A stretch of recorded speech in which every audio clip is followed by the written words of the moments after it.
আসসালামু আলাইকুম এভরিওয়ান। আজকে জামালপুর জেলার কেন্দ্রীয় পৌর কবরস্থান পুরোটা ঘুরে দেখানোর চেষ্টা করব। তো অ্যাগ্রোয়াল বাংলাতে আপনাদের সবাইকে স্বাগতম।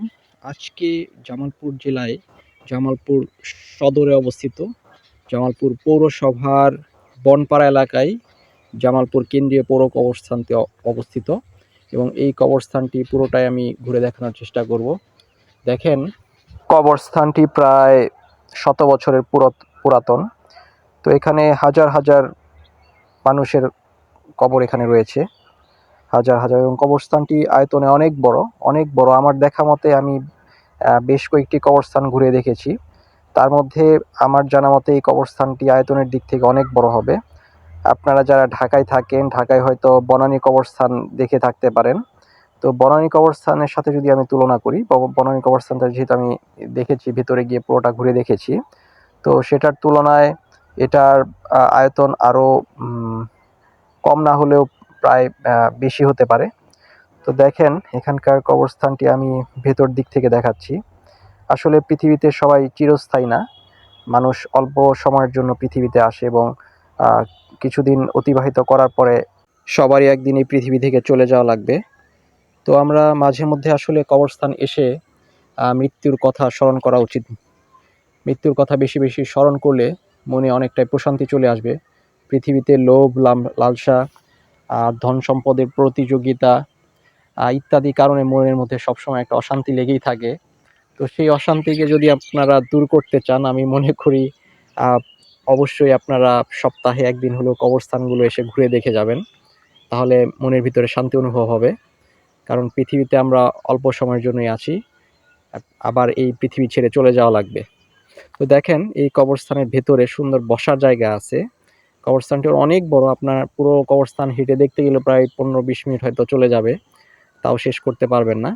এটা হচ্ছে কবরস্থান ঠিক মাঝ বরাবর আমরা বেশ কয়েকটা বসার জায়গা আছে। বিশেষ করে আপনি কোনো কারণে যদি এখানে বৃষ্টিপাত শুরু হয়ে যায়, সেক্ষেত্রে আপনি মাঝখানে যেয়ে বসে কিছুক্ষণ বিশ্রাম নিতে পারবেন, বা আপনি দোয়া দরুদ, আপনার মৃত আত্মীয় স্বজন যারা আছে তাদের জন্য দোয়া করার জন্য এখানে মাঝখানে এসে কিছুক্ষণ বসে থাকতে পারবেন, দোয়া করতে পারবেন, মৃত্যুর কথা স্মরণ করতে পারবেন, আল্লাহ তাআলার কথা চিন্তা করতে পারবেন, স্মরণ করতে পারবেন। দোয়া, জিকির আজগার এখানে বসে করার সুযোগ আছে। তো এখানে খুব সুন্দর। আপনি কখনো যদি জামালপুর শহরে আসেন, অবশ্যই আমি বলবো আপনি কবরস্থানটিও ঘুরে যাবেন, দেখে যাবেন এসে। কবরস্থানে দুইটি অংশ দেখা যায়। এখানে মূলত ডান পাশের অংশটি তুলনামূলকভাবে উঁচু করা, প্রায় 3-4 ফিট মাটি ফেলে এটা উঁচু করা হয়েছে।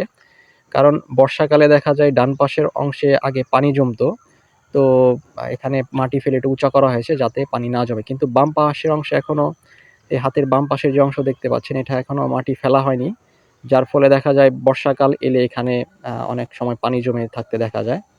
তো ডান পাশের অংশে তুলনামূলক উঁচু এবং এখানে পানি জমার সম্ভাবনা এখন আর নেই। তো অধিকাংশ কবর এখন ডান পাশের এই অংশেই দেওয়া হচ্ছে, এবং বাম পাশের অংশগুলো অনেকটাই ধীরে ধীরে কবর কবরের সংখ্যা নতুন করে বাড়ছে না, আগে যা ছিল তাই আছে।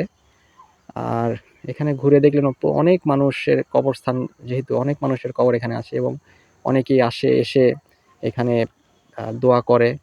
অনেকে আসে এখানে ফুলের গাছ লাগিয়ে যায়, তাদের প্রিয়জনদের কথা এসে স্মরণ করে, আল্লাহ তাআলার কাছে দোয়া করে যেন তাদের স্বজন পরকালে ভালো থাকে, কবরে আযাব থেকে যেন মুক্তি লাভ করতে পারে।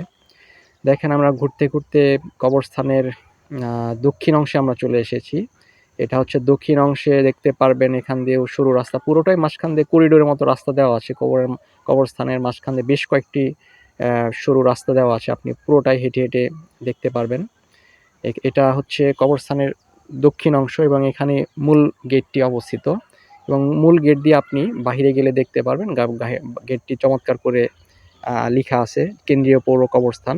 এটা বনপাড়ায় অবস্থিত, এবং আপনারা যারা আসতে চান জামালপুর শহরে এসে কলেজ থেকে, সরকারি আশেক মাহমুদ কলেজ থেকে খুব কাছে, এটা আপনি হেঁটেই 2 মিনিটের মধ্যে এদিকে আসতে পারবেন।